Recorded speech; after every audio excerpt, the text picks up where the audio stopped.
একটা ক্লাউন হাসছিল, কিন্তু তার মুখের হাসি আঁকা ছিল না, কাটা ছিল। আর দীঘার সেই হোটেলের ৩০৮ নম্বর রুমে যে মহিলা কান্নার আওয়াজ শোনা যেত মধ্যরাতে, সেই রুমে গত ১৫ বছর ধরে কোনো অতিথি এক রাতের বেশি থাকতে পারেনি। জানতে হলে পুরো এপিসোড শেষ পর্যন্ত শুনুন। শ্রোতা বন্ধুরা, আজকের এপিসোড ১৫৬তে আপনাদের স্বাগত। ঘড়ির কাঁটায় ঠিক রাত ৯টা বেজে গেছে, আর রাত ৯টা মানেই অশরীরীর ঘয়ের আসর শুরু। এই আসরে বসে আপনি যদি এখন কানে হেডফোন লাগিয়ে একা ঘরে আছেন, তাহলে একবার পেছনে তাকান, একবার দরজার দিকে দেখুন, কারণ আজকের এপিসোডে আমি যে দুটো ঘটনা নিয়ে এসেছি সেগুলো শুনলে আর একা থাকতে ইচ্ছে করবে না। আজকের প্রথম ঘটনায় আপনাদের নিয়ে যাব ভারতের এমন একটি জায়গায় যেখানে একটা হাসি মুখের ক্লাউন, যাকে দেখে মানুষ আনন্দিত হওয়ার কথা, তার দিকে তাকালে মানুষ ভয়ে জমে যেত। কারণ সেই ক্লাউনের চোখে আনন্দ ছিল না, ছিল কিছু একটা যা ভাষায় বলা যায় না, শুধু অনুভব করা যায়। আর সেই অনুভবের পরিণতি যারা পেয়েছে তাদের জীবন আর আগের মতো নেই। দ্বিতীয় ঘটনায় নিয়ে যাব পশ্চিমবঙ্গের দীঘার সমুদ্র সৈকতে এক হোটেলে, যেখানে সমুদ্রের ঢেউয়ের আওয়াজের সাথে মিশে যায় আরেকটা আওয়াজ, মধ্যরাতের পর কান্নার আওয়াজ। আর সেই কান্না কোথা থেকে আসে সেটা খুঁজতে গিয়ে যারা বিপদে পড়েছে তাদের একজনের ঘটনা আজ আপনাদের সামনে তুলে ধরছি। তাহলে সময় নষ্ট না করে শুরু করা যাক। ঘটনা শুরুর আগে আপনাদের কাছে আমার ছোট্ট একটি অনুরোধ, যারা এখনো অশরীরী পরিবারে যুক্ত হননি তারা প্লিজ সাবস্ক্রাইব বাটন ও পাশের বেল আইকন টিপে সকল নোটিফিকেশন অন করে নিন। আর যারা ইতোমধ্যে সাবস্ক্রাইব করেছেন তারা আজকের এপিসোডে লাইক বাটনে ক্লিক করুন এবং কমেন্টে লিখুন আমি প্রস্তুত, যদি আজকের আতঙ্ক সহ্য করার সাহস রাখেন। শুরু করছি আজকের এপিসোড ১৫৬র প্রথম ঘটনা, গুজরাটের সেই ইভিল ক্লাউনের ভয়ঙ্কর সত্য ঘটনা। এই ঘটনাটি আমাদের পাঠিয়েছেন অর্পণ বিশ্বাস। অর্পণ গুজরাটের ভদোদরা শহরের বাসিন্দা, বয়স তার ২৭, পেশায় গ্রাফিক ডিজাইনার, ফ্রিল্যান্স কাজ করেন। ছোটবেলা থেকেই ভদোদরায় বড় হয়েছেন, শহরের গলিঘুজি তার চেনা। কিন্তু ২০২৪ সালের অক্টোবর মাসে শহরের একটি পুরনো পাড়ায় যা ঘটেছিল তা অর্পণ এখনও মাঝরাতে ঘুম থেকে উঠে ভাবেন সেটা কি সত্যিই দেখেছিলেন। অসংখ্য ধন্যবাদ অর্পণকে এই ভয়ঙ্কর সত্য ঘটনা আমাদের সাথে ভাগ করে নেবার জন্য। ঘটনাটি অর্পণের ভাষায় বলছি, ঠিক যেভাবে তিনি বিস্তারিত জানিয়েছেন সেইভাবেই আপনাদের সামনে তুলে ধরছি। ভদোদরায় প্রতি বছর নবরাত্রির সময় শহর একটা অন্যরকম রূপ নেয়। গরবা, আলো, সাজসজ্জা, পুরো শহর যেন উৎসবে ভেসে যায়। আমি এই উৎসব ছোটবেলা থেকে দেখে আসছি, তাই নবরাত্রি মানেই আমার কাছে আনন্দ, রং, সঙ্গীত। কিন্তু ২০২৪ সালে সেই নবরাত্রির রাতগুলোয় আমি যা দেখলাম তা এই উৎসবের প্রতি আমার দৃষ্টিভঙ্গিটাকে সম্পূর্ণ বদলে দিয়েছে। ঘটনার শুরুটা করতে হলে আগে আমাদের পাড়ার একটু পরিচয় দেওয়া দরকার। ভদোদরার পুরনো শহরের দিকে আমাদের বাড়ি। এই এলাকাটা ব্রিটিশ আমলের, পুরনো বাড়ি, সরু গলি, পুরনো মন্দির। আমার বাড়ি থেকে ২ মিনিটের হাঁটা পথে একটা পুরনো চক, যেখানে নবরাত্রির সময় গরবার আয়োজন হয়। এই চকে আমাদের পাড়ার মানুষেরা প্রজন্মের পর প্রজন্ম ধরে নবরাত্রি উদযাপন করে আসছে। সেই বছর নবরাত্রির প্রথম দিন থেকে একটা ব্যাপার নজরে পড়ল। সন্ধ্যের আগে গরবা শুরু হওয়ার আগে পাড়ার ছেলেমেয়েরা চকে জমতে শুরু করে। সেদিন চকের একটা কোণে একটা পরিচিত দৃশ্য দেখলাম। একজন ক্লাউন দাঁড়িয়ে আছে, রঙিন পোশাক, মাথায় রঙিন টুপি, মুখে সাদা রং মাখা, আর মুখের দুই পাশে লাল রং দিয়ে বড় হাসি আঁকা। হাতে একটা লম্বা লাঠি, তাতে কয়েকটা বেলুন বাঁধা। ক্লাউন দেখে শিশুরা আনন্দিত হয়। উৎসবের দিনে ক্লাউন থাকবে, এটাই স্বাভাবিক। আমি খুব বেশি মনোযোগ দিলাম না প্রথমে, কিন্তু তারপর একটা জিনিস লক্ষ্য করলাম, শিশুরা ক্লাউনের কাছে যাচ্ছিল না। সাধারণত ক্লাউন দেখলে শিশুরা দৌড়ে যায়, বেলুন চায়, হাসে, আনন্দ করে, কিন্তু সেই ক্লাউনটার আশেপাশে কোনো শিশু নেই, বরং কিছু শিশু একটু দূরে দাঁড়িয়ে তাকিয়ে আছে। সেই চোখে আনন্দ নয়, যেন একটা অস্বস্তি। আমাদের পাড়ার ছোট্ট মেয়ে রিয়া, বয়স ৫ কি ৬, সে হঠাৎ তার মায়ের আঁচল ধরে টানতে শুরু করল। তার মা জিজ্ঞেস করল কি হয়েছে। রিয়া বলল, মামি, ওই লোকটা কাঁদছে। তার মা বললেন, কোথায়? ক্লাউন তো হাসছে। রিয়া বলল, না মামি, ভেতরে ভেতরে কাঁদছে, আমি দেখতে পাচ্ছি। এই কথাটা আমার কানে এলো। আমি একটু অবাক হলাম। ছোট মেয়ে হয়তো অকারণে ভয় পেয়েছে, কিন্তু সেই মুহূর্তে ক্লাউনটার দিকে একটু মনোযোগ দিয়ে তাকালাম। দূর থেকে দেখলে ঠিকঠাকই মনে হচ্ছে, কিন্তু একটু কাছ থেকে দেখলে আমার বুকের মধ্যে একটা অজানা অস্বস্তি তৈরি হলো। ক্লাউনটার চোখ, মুখে বড় হাসি আঁকা, কিন্তু চোখ দুটো হাসছে না। যে কোনো সত্যিকারের হাসিতে চোখও হাসে, কিন্তু এই ক্লাউনটার চোখ একদম স্থির, একদম ফাঁকা, যেন চোখ দুটো একটা পোশাকের মতো পরা, ভেতর থেকে অন্য কিছু উকি দিচ্ছে। আমি নিজেকে বললাম, অনেক ক্লাউনই এরকম হয়। পেশাদার ক্লাউনদের চোখে অনেক সময় ক্লান্তি থাকে। গরবা শুরু হলো, আমিও চলে গেলাম নাচের ভিড়ে। কিন্তু নাচের মাঝেও মাঝে মাঝে চোখ চলে যাচ্ছিল সেই কোণের দিকে। ক্লাউনটা সেখানেই দাঁড়িয়ে, নড়ছে বললেই চলে, শুধু মাঝে মাঝে মাথা ঘোরাচ্ছে। আর সেই মাথা ঘোরানোর গতিটা একটু অস্বাভাবিক, খুব ধীরে, যেন কেউ একটা পুতুলের মাথা ঘোরাচ্ছে। রাত 10টার দিকে গরবা শেষ হলো। মানুষ যে যার বাড়ি ফিরতে শুরু করলো। আমিও ফিরছিলাম। চকের পাশ দিয়ে যাওয়ার সময় দেখলাম ক্লাউনটা এখনও সেই কোণে দাঁড়িয়ে, বেলুনগুলো হাতে ধরা, একদম নিস্তব্ধ। আমি থামলাম। চকে এখন মানুষ প্রায় নেই, পরিষ্কার করার লোকজন আসছে। সেই পরিষ্কার করার লোকজনের মধ্যে একজন, রামজি ভাই, আমাকে চেনেন। তিনি আমাকে দেখে হাত নাড়লেন। আমি এগিয়ে গেলাম। রামজি ভাইকে জিজ্ঞেস করলাম, ওই ক্লাউনটা কে, কমিটি ডেকেছে? রামজি ভাই একটু অবাক হয়ে বললেন, কোন ক্লাউন? আমি সেই কোণের দিকে আঙ্গুল দিয়ে দেখালাম। রামজি ভাই তাকালেন, তারপর বললেন, ওখানে তো কেউ নেই। আমি তাকালাম, সত্যিই কেউ নেই, ক্লাউনটা নেই। কিন্তু আমি তো একটু আগেই দেখলাম দাঁড়িয়ে আছে। আমি আর কিছু বললাম না, ভাবলাম হয়তো চলে গেছে, মানুষ কমে যাওয়ায় চলে গেছে, স্বাভাবিক। বাড়ি ফিরলাম। কিন্তু সেই রাতে ঘুমোতে গিয়ে মনে পড়ল রিয়ার কথা। ওই লোকটা কাঁদছে, কথাটা মাথা থেকে সরছিল না। পরদিন নবরাত্রির দ্বিতীয় দিন, সন্ধ্যের আগে আবার চকে গেলাম। আবার ক্লাউনটাকে দেখলাম, একই কোণে, একই পোশাক, একই হাতে বেলুন, একই স্থির চোখ। কিন্তু এবার আমার বন্ধু নীলেশও ছিল সাথে। নীলেশ বদোদরার ছেড়ে, পেশায় ফটোগ্রাফার, উৎসবের ছবি তুলতে এসেছে।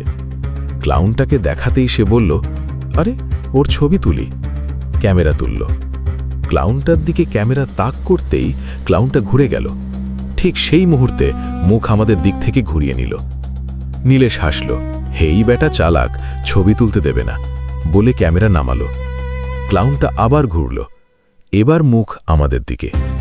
নীলেশ আবার ক্যামেরা তুলল। ক্লাউনটা আবার মুখ ঘুরিয়ে নিল। এটা দেখে নীলেশ একটু অবাক হলো, বলল, কিভাবে বুঝছে? আমি বললাম, জানি না। নীলেশ বলল, আমি এখন ক্যামেরা তুলব না, কিন্তু আমার ফোনের পেছনের ক্যামেরা দিয়ে তুলব, দেখি বোঝে কিনা। নীলেশ ফোন বের করল, এমনভাবে ধরল যেন স্ক্রিন দেখছে। পেছনের ক্যামেরা ক্লাউনটার দিকে, কিন্তু ক্লাউনটা এবারও ঘুরে গেল। আমরা দুজন চুপ করে থাকলাম। নীলেশ ধীরে ধীরে বলল, অর্পণ, এটা কিন্তু স্বাভাবিক না। আমিও জানতাম, তারপরও আমি নিজেকে বোঝালাম, হয়তো সে প্যারিফেরাল ভিজনে ধরতে পারছে। দক্ষ পারফর্মার, কৌশল জানে। গারবা শুরু হলো, কিন্তু সেদিন গারবার মাঝে একটা ঘটনা ঘটল। পাড়ার এক তরুণ, নাম দেব, গারবার ফাঁকে হঠাৎ বলে উঠল, ওই ক্লাউনটার দিকে তাকাবে না। চারপাশের কয়েকজন থামল। দেব বলল, আমি একটু আগে তার দিকে তাকিয়েছিলাম সরাসরি। সে ঠোঁট নাড়িয়ে কিছু বলল, কিন্তু কোনো শব্দ বেরোল না। কেউ হাসল, কেউ বলল, থাম, ভয় দেখাচ্ছিস। কিন্তু দেবের চেহারা দেখে মনে হলো সে ভয় দেখাচ্ছে না, সে সত্যিই ভয় পেয়েছে। সেই রাতে গারবা শেষ হওয়ার পর আমি আর নীলেশ দেবের সাথে বসলাম। দেব বলল, ওই ক্লাউনটার ঠোঁট নাড়ানো, আমি সেটা পড়তে পারিনি, কিন্তু যে কয়েক সেকেন্ড তার দিকে তাকিয়েছিলাম, সেই কয়েক সেকেন্ডে আমার মাথার ভেতরে একটা ঠান্ডা ভয়ঙ্কর অনুভূতি হয়েছিল, যেন কেউ আমার মাথার ভেতরে সরাসরি কথা বলছে। কিন্তু কথাগুলো বাংলায় বা গুজরাতিতে নয়, কোনো ভাষায় নয়, শুধু একটা অনুভব। সেই অনুভবটা হলো, তুমি একা।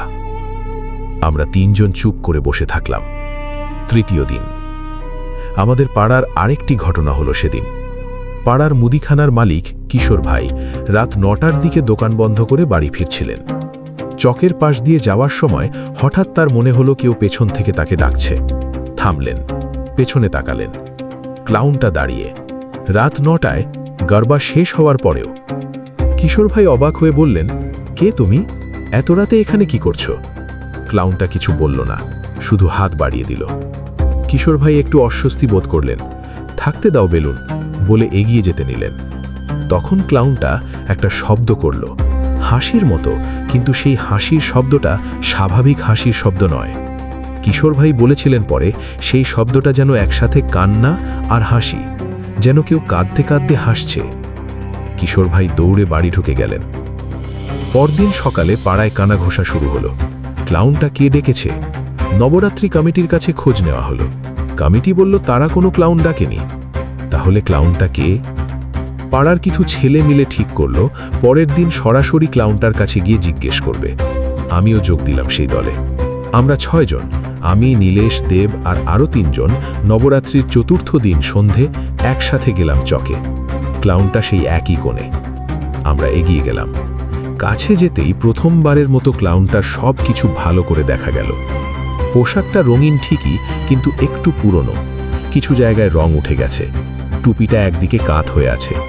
মুখে সাদা রং মাখা, কিন্তু সেই রঙের নিচে মুখের ত্বক দেখা যাচ্ছে, এবং সেই ত্বক স্বাভাবিক নয়, অদ্ভুত রকম ফ্যাকাশে, যেন রক্ত নেই। সবচেয়ে অদ্ভুত, মুখে যে হাসিটা আঁকা, সেটা শুধু আঁকা নয়, হাসির রেখাটা ঠোঁটের কোণ থেকে গালের দিকে প্রসারিত, এবং সেই রেখাটা একটু উঁচু, একটু গভীর, যেন একটা দাগ, পুরনো দাগ। আমাদের মধ্যে সোনাম, একটু সাহসী ছেলে, জিজ্ঞেস করল, তুমি কে? কে পাঠিয়েছে তোমাকে? ক্লাউনটা কোনো উত্তর দিল না। সোনাম আবার জিজ্ঞেস করল। এবার ক্লাউনটা মাথা ঘোরালো, খুব ধীরে, আমাদের দিকে তাকালো, এবং সেই মুহূর্তে আমরা 6 জন একসাথে একটা জিনিস অনুভব করলাম। একটা ঠান্ডা হাওয়া, কিন্তু সেদিন বাতাস তেমন ছিল না, এবং একটা গন্ধ, পুরনো, মৃদু, কিন্তু কোথাও একটা পচা ফুলের মতো, মিষ্টি। দেব আমার হাত চাপ দিল। ক্লাউনটা তখন ঠোঁট নাড়ালো, কোনো শব্দ নেই, কিন্তু ঠোঁট নাড়ছে। নীলেশ পরে বলেছিল সে ঠোঁট পড়ার চেষ্টা করেছিল।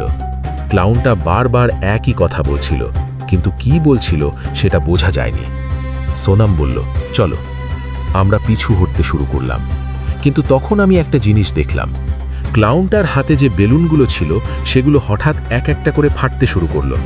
কেউ ছয়নি, কোনো শব্দ নেই, শুধু এক একটা করে চুপসে যাচ্ছে, এবং প্রতিটা বেলুন ফাটার সাথে সাথে ক্লাউনটার হাসিটা, মুখে আঁকা সেই হাসিটা যেন একটু বাড়ছে, যেন মুখের দাগগুলো প্রসারিত হচ্ছে।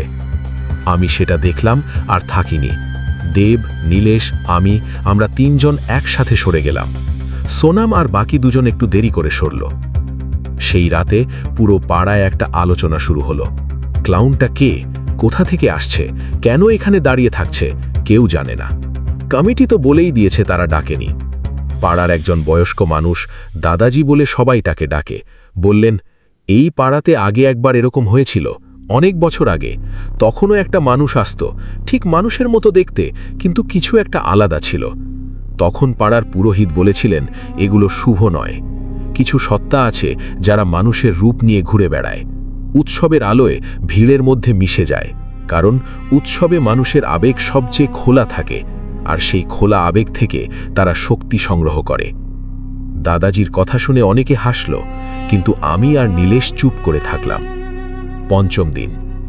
সেদিন একটা ঘটনা ঘটল যা আমি আজও ভুলতে পারি না। পাড়ার ছোট ছেলে তুষার, বছর 7, হঠাৎ গারবার মাঝে উধাও হয়ে গেল। তার মা তাকে খুঁজছেন, চারদিকে ডাকছেন। পাড়ার মানুষ সব খুঁজতে শুরু করল, আমিও খুঁজলাম। প্রায় আধ ঘন্টা পরে তুষারকে পাওয়া গেল, সেই চকের কোণে, যেখানে ক্লাউনটা দাঁড়িয়ে থাকত। কিন্তু সেখানে তুষার একা, ক্লাউনটা নেই। তুষার দাঁড়িয়েছিল একদম স্থির, একটা দেওয়ালের দিকে তাকিয়ে। তার মা দৌড়ে গেলেন, তুষার কোথায় ছিলিস বলে তাকে জড়িয়ে ধরলেন। তুষার ঘুরল, চোখ স্বাভাবিক, কিন্তু মুখে একটা অদ্ভুত অভিব্যক্তি, যেন ঘুম থেকে উঠেছে। তুষারের মা জিজ্ঞেস করলেন, তুই এখানে কেন এলিস? সেই ক্লাউন কি তোকে নিয়ে এসেছে? তুষার বলল, ক্লাউন কাঁদছিল, বলল তার একা লাগছে, তাই আমি ওর সাথে একটু কথা বলতে এলাম। এই কথাটা শুনে তুষারের মায়ের মুখ সাদা হয়ে গেল। আমরা সবাই বুঝলাম শিশুটিকে এই ক্লাউন কোনোভাবে ডেকে এনেছিল। সেই রাতেই পাড়ার কয়েকজন বড় মানুষ মিলে সিদ্ধান্ত নিলেন, পরের দিন থেকে এই ক্লাউনটাকে চকে আসতে দেওয়া হবে না, প্রয়োজনে পুলিশ ডাকা হবে। 6ষ্ঠ দিন। ক্লাউনটা আর এলো না, কিন্তু তার পরিবর্তে একটা অদ্ভুত ঘটনা ঘটল। সেই রাতে গড়বার সময় নীলেশ হঠাৎ ছবি তুলতে তুলতে থামল। আমি জিজ্ঞেস করলাম, কি হলো? নীলেশ ক্যামেরার স্ক্রিন আমার দিকে ঘুরিয়ে দিল। ছবিতে চকের গড়বার ভিড়, রঙিন পোশাকে মানুষ নাচছে, কিন্তু ভিড়ের একদম পেছনে একটু অন্ধকারে একটা অবয়ব, রঙিন পোশাক, মাথায় টুপি, ক্লাউনটা। কিন্তু সেদিন চকে আসেনি বলা হয়েছে। নীলেশ বলল, এই ছবিটা 10 মিনিট আগে তুলেছি, তখন ওখানে কিছু ছিল না। আমরা সেই জায়গায় গিয়ে দেখলাম কেউ নেই, কিন্তু ছবিতে আছে। সেই রাতে আমি ঘুমাতে গিয়ে বেশ অনেকক্ষণ ঘুম আসছিল না। ঘরের আলো জ্বালিয়ে শুয়েছিলাম, রাত প্রায় 2টো। হঠাৎ মনে হলো বাইরে কিছু একটা আছে।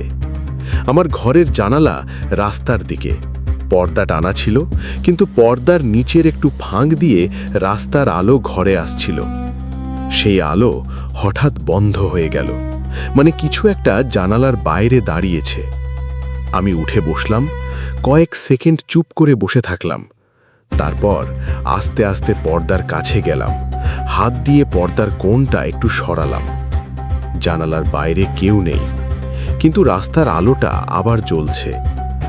আমি ফিরে আসতে গেলাম, তখন চোখে পড়ল জানালার কাঁচে হাতের ছাপ, 5টা আঙুলের ছাপ।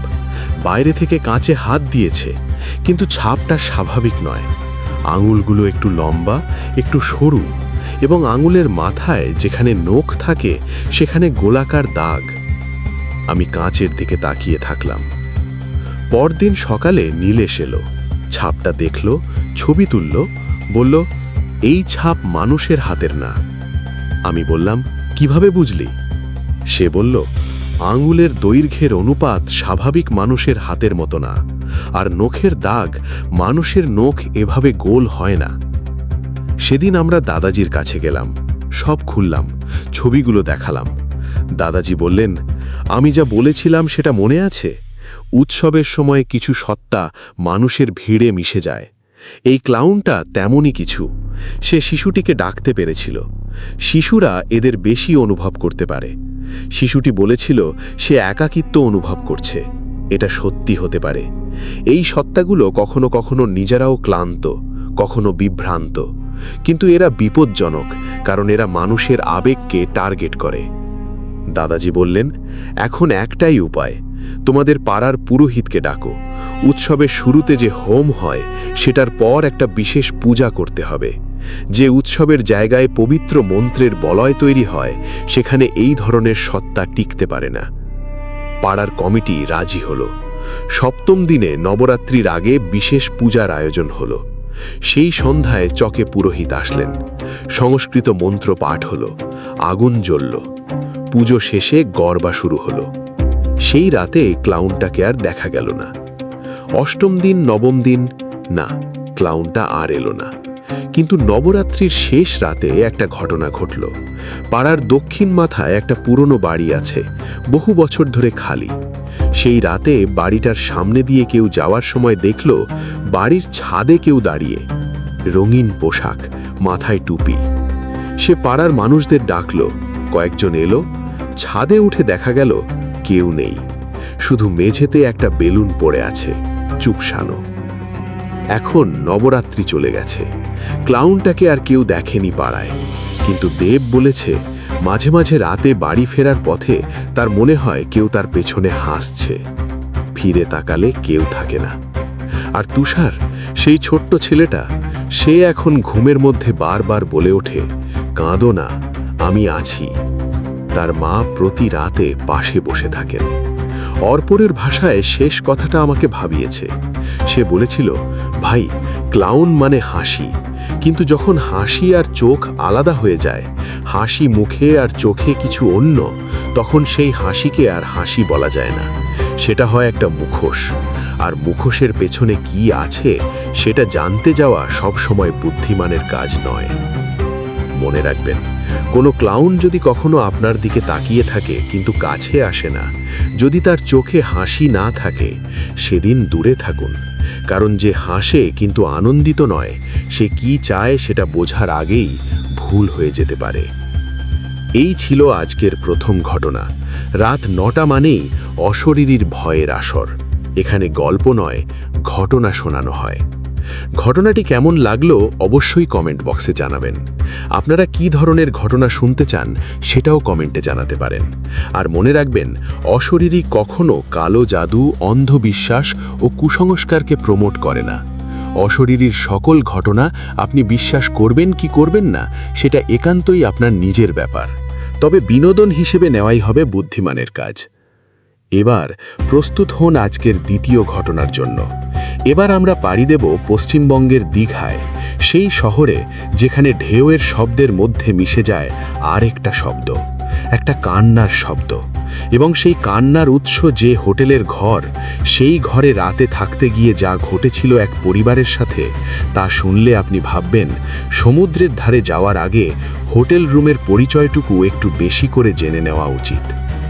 দ্বিতীয় ঘটনা, দীঘার সেই হোটেলের ভয়ঙ্কর সত্য ঘটনা। এই ঘটনাটি আমাদের পাঠিয়েছেন মিহির সরকার। মিহির পশ্চিমবঙ্গের বর্ধমান জেলার বাসিন্দা। বয়স তার 32, পেশায় স্কুল শিক্ষক। নিজে শান্তশিষ্ট মানুষ, বই পড়ুয়া, যুক্তিতে বিশ্বাসী। ভূত প্রেতের গল্পকে তিনি সবসময় বলতেন মানুষের কল্পনার ফসল। কিন্তু 2024 সালের মার্চ মাসে দীঘায় যাওয়ার পর থেকে তার সেই বিশ্বাসটা আর আগের জায়গায় নেই। অসংখ্য ধন্যবাদ মিহিরকে এই ভয়ঙ্কর সত্য ঘটনা আমাদের সাথে ভাগ করে নেওয়ার জন্য। ঘটনাটি মিহিরের ভাষায় বলছি, ঠিক যেভাবে বিস্তারিত জানিয়েছেন সেইভাবে আপনাদের সামনে তুলে ধরছি। আমি বরাবরই যুক্তিতে বিশ্বাসী মানুষ। শিক্ষক হিসেবে আমার পেশাটাই যুক্তি আর বিজ্ঞানের ওপর দাঁড়িয়ে। আমার স্ত্রী পূজাও একই মনোভাবের। সে ইঞ্জিনিয়ারিং পড়েছে, ভূত প্রেতে বিশ্বাস করে না। আমাদের একমাত্র মেয়ে ঝিলিক, বয়স 8। সে তার মা বাবার মতোই বই পড়া, বুদ্ধিমান। মার্চ মাসে দোলের ছুটিতে 3 দিনের জন্য দীঘা যাওয়ার পরিকল্পনা হলো। বর্ধমান থেকে দীঘা বেশি দূর নয়। পূজা অনলাইনে হোটেল বুক করল। একটা মাঝারি মানের হোটেল, সমুদ্রের কাছে, পরিষ্কার রিভিউ, দাম ঠিকঠাক। হোটেলে পৌঁছলাম বিকেলে। রিসেপশনে চেক ইন করলাম। ক্লার্ক আমাদের চাবি দিল, বলল 312 নম্বর রুম। পূজা বলল 312? আমি অনলাইনে যে রুমটা বুক করেছিলাম সেটা কি সি ভিউ? ক্লার্ক একটু নড়ে বলল, ম্যাম, সি ভিউ রুমগুলো এখন একটু সমস্যা হয়ে গেছে। 308 থেকে 311 পর্যন্ত রুমে কিছু রেনোভেশন চলছে। পূজা বলল, কিন্তু আমি অনলাইনে সি ভিউ বুক করেছি। ক্লার্ক বলল, আমরা আপনাকে 312 দিচ্ছি, যেটা সি ভিউ, কিন্তু 308-এর পাশাপাশি না। 312-তে সমুদ্র দেখা যাবে। আমরা রুমে উঠে গেলাম। রুমটা মন্দ নয়। জানালা খুললে সমুদ্র দেখা যাচ্ছে। সন্ধ্যার আলোয় সমুদ্রের রং লাল হয়ে গেছে। ঝিলিক উৎসাহিত হয়ে জানালায় দাঁড়িয়ে দেখতে লাগলো। প্রথম সন্ধ্যা ভালোই কাটল। সমুদ্রের ধারে গেলাম, হেঁটে ঘুরলাম, রাতে হোটেলে ফিরে খেলাম, ঘুমোতে গেলাম। কিন্তু রাত 12টার দিকে ঘুম ভেঙে গেল। বিছানায় উঠে বসলাম। ঘর অন্ধকার, বাইরে সমুদ্রের গর্জন। কিন্তু ঘুম ভাগল কেন? তারপর বুঝলাম, একটা আওয়াজ, কান্নার আওয়াজ। প্রথমে মনে হলো হয়তো পাশের ঘর থেকে আসছে, কেউ হয়তো কাঁদছে।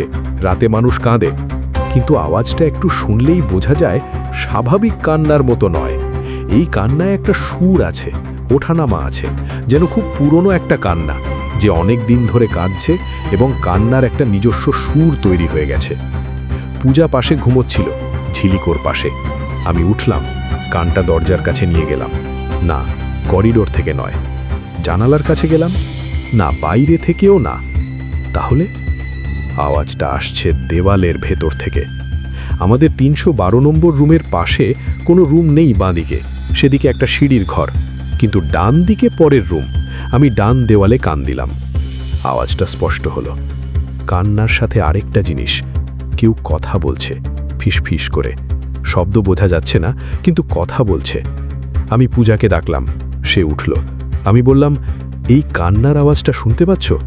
পূজা কান পেতে শুনল, তারপর বলল, হ্যাঁ, পাশের রুমে কেউ কাঁদছে মনে হচ্ছে। আমি বললাম, কিন্তু এই কান্নাটা একটু অদ্ভুত না? পূজা বলল, হয়তো কেউ ভেঙে পড়েছে, পারিবারিক কোনো সমস্যা। আমি মাথা নাড়লাম, কিন্তু ঘুমোতে পারলাম না আর। পরদিন সকালে হোটেলের রেস্তোরাঁয় ব্রেকফাস্ট করতে গিয়ে পাশের টেবিলে এক বৃদ্ধ দম্পতি বসেছিলেন। তারাও ওই তলায় আছেন বলে কথায় বেরিয়ে এলো। আমি জিজ্ঞেস করলাম, কাল রাতে কোনো কান্নার আওয়াজ শুনেছেন? বৃদ্ধ ভদ্রলোক একটু থামলেন, তারপর বললেন, আপনি কোন রুমে? 312। তিনি তার স্ত্রীর দিকে তাকালেন, তারপর বললেন, আমরা 313তে কাল রাতে শুনেছি, আজও শুনব। আমি বললাম, মানে? তিনি বললেন, এই হোটেলে আগেও এসেছি, 308 নম্বর রুমে কান্না শোনা যায় প্রতি রাতে। আমি বললাম, কেন? তিনি বললেন, জানি না, কিন্তু এই হোটেলের পুরনো কর্মচারীরা জানে, ওই রুমে কেউ থাকে না। দ্বিতীয় দিন সমুদ্রে কাটালাম, ঝিলিক মহা খুশি, কিন্তু বিকেলে হোটেলে ফিরে একটা ব্যাপার লক্ষ্য করলাম। তৃতীয় তলায় আমাদের রুমে আসার পথে 308 নম্বর রুমের সামনে দিয়ে যেতে হয়। সেদিন প্রথমবার সেই রুমটার দরজার দিকে মনোযোগ দিলাম।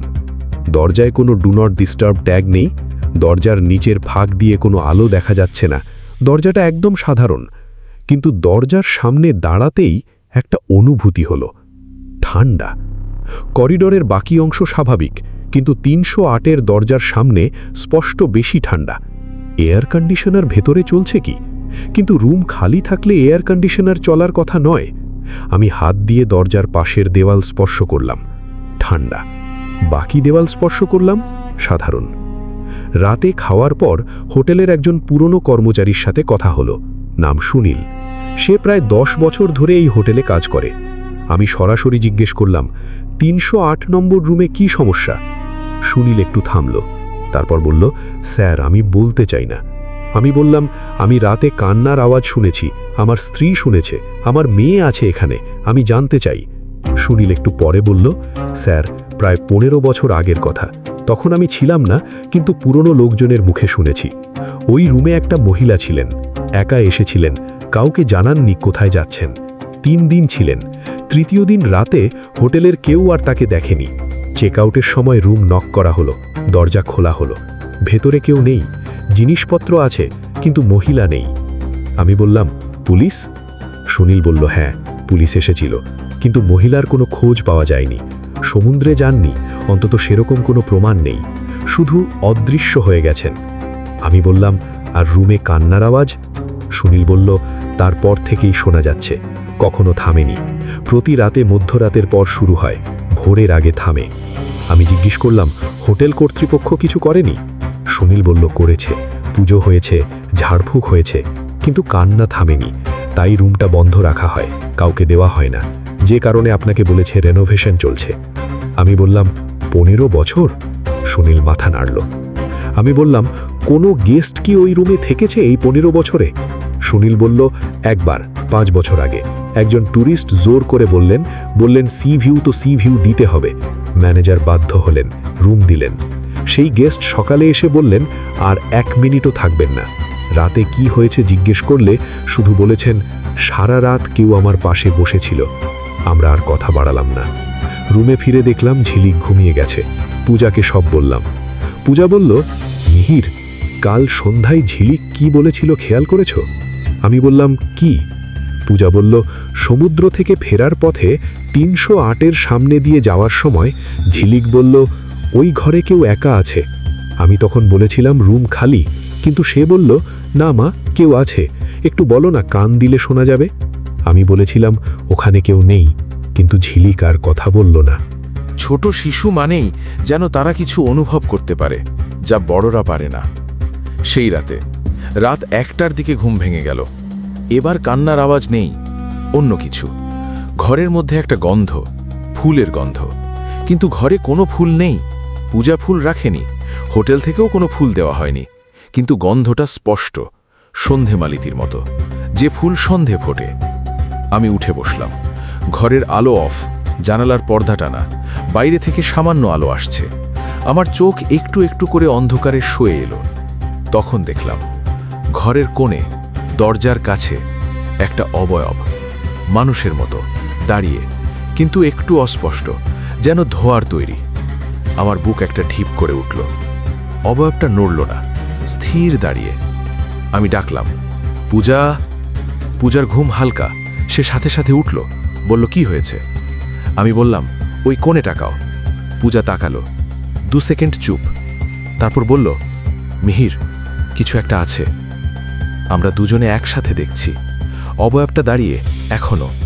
তারপর ধীরে ধীরে, খুব ধীরে অবয়বটা দরজার দিকে এগোতে শুরু করলো। আমি উঠলাম, আলো জ্বাললাম। ঘর খালি, কিন্তু ফুলের গন্ধটা এখনো আছে। আমি দরজার কাছে গেলাম, দরজায় হাত দিলাম, ঠান্ডা। দরজা খুললাম, করিডোর। করিডোরে কেউ নেই, কিন্তু করিডোরে ওই গন্ধটা, ফুলের গন্ধ, এবং সেই গন্ধ 308-এর দিকে যত যাচ্ছে তত বেশি। আমি দাঁড়িয়ে থাকলাম করিডোরে। তখন 308-এর দরজার নিচে আলো, একটু সোনালি আলো, মোমবাতির মতো থরথর করে কাঁপছে, কিন্তু ঘরে তো কেউ নেই। আমি পেছনে ফিরলাম, রুমে এলাম, দরজা বন্ধ করলাম।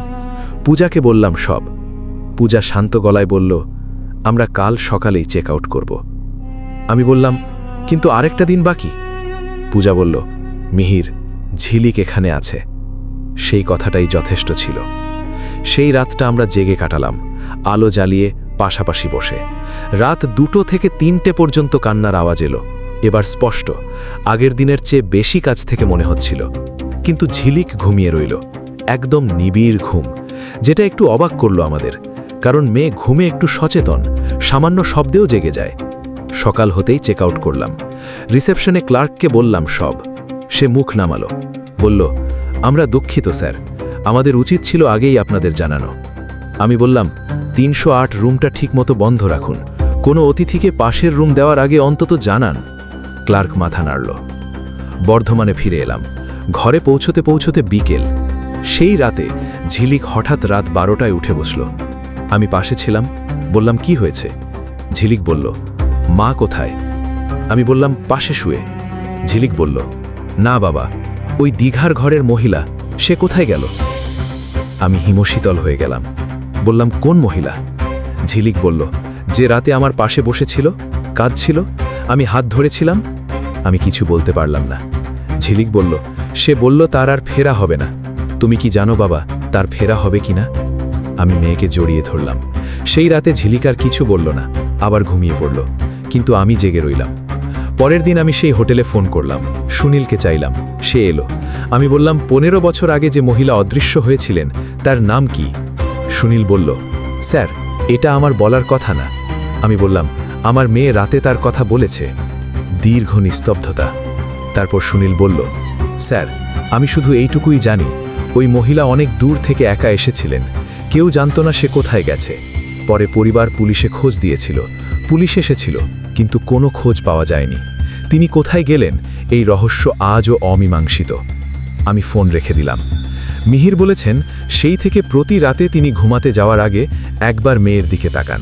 মেয়ে ঘুমায় শান্তিতে, কিন্তু কখনো কখনো মনে হয় ঝিলিকের ঘুমের মুখে একটা সামান্য বিষণ্ণতা থাকে, যেন সে ঘুমের মধ্যে কারো জন্য দুঃখ পাচ্ছে, কোনো মহিলার জন্য, যার আর ফেরা হবে না। মিহিরের শেষ কথাটা আমি হুবহু তুলে দিচ্ছি। তিনি বলেছিলেন, আমি শিক্ষক, মানুষকে যুক্তি শেখাই, কিন্তু সেই রাতের পর থেকে বুঝেছি যুক্তি মানুষের নিজের জন্য। প্রকৃতির সব নিয়ম মানুষের বোঝার মধ্যে আসে না।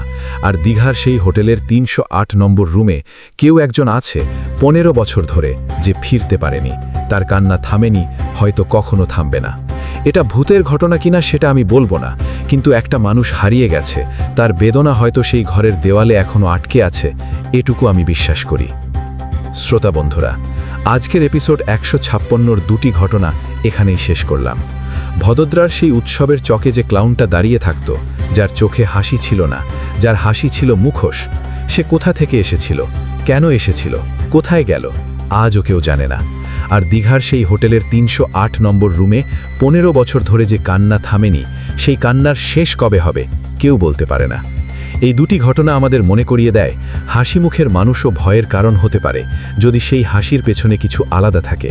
আর সমুদ্রের ধারে আনন্দময় ভ্রমণেও অদৃশ্য কিছু মানুষের সাথে ভ্রমণ করতে পারে, যাদের গন্তব্য আর ফেরার পথ নেই। যদি এরকম কোনো অভিজ্ঞতা আপনার বা আপনার পরিচিত কারো জীবনে ঘটে থাকে, তাহলে আমাদের সাথে শেয়ার করতে পারেন। আপনার পরিচয় সম্পূর্ণ গোপন রাখার প্রতিশ্রুতি দিচ্ছি। আজকের এপিসোড কেমন লাগলো কমেন্ট বক্সে জানাতে ভুলবেন না। লাইক দিন, আপনার প্রিয়জনের সাথে শেয়ার করুন। যারা এখনও সাবস্ক্রাইব করেননি প্লিজ এখনই সাবস্ক্রাইব করুন এবং বেল আইকন অন করুন, যেন পরের এপিসোড প্রকাশ হওয়ার সাথে সাথে নোটিফিকেশন পান। মনে রাখবেন, রাত 9টা মানেই অশরীরীর ভয়ের আসর। এই আসর থেকে বের হওয়ার পথ নেই, কারণ ভয় যতক্ষণ আছে অশরীরীও ততক্ষণ আছে। অন্ধকার যতক্ষণ থাকবে এই আসর চলতে থাকবে। আগামী নতুন এপিসোডে সম্পূর্ণ নতুন ভয়ঙ্কর সত্য ঘটনা নিয়ে হাজির হব। সে পর্যন্ত ভালো থাকুন, সুস্থ থাকুন, সুন্দর থাকুন, নিরাপদে থাকুন। উৎসবের ভিড়ে কেউ যদি আপনার দিকে তাকিয়ে থাকে কিন্তু হাসি তার চোখ পর্যন্ত পৌঁছায় না, সরে আসুন। হোটেলের পাশের রুম থেকে রাতে কান্না শুনলে দরজা খুলতে যাবেন না। আর আপনার ঘুমন্ত শিশু যদি বলে রাতে কেউ পাশে বসেছিল, তাকে জিজ্ঞেস করুন, কিন্তু উত্তর শোনার জন্য প্রস্তুত থাকুন। শুভরাত্রি।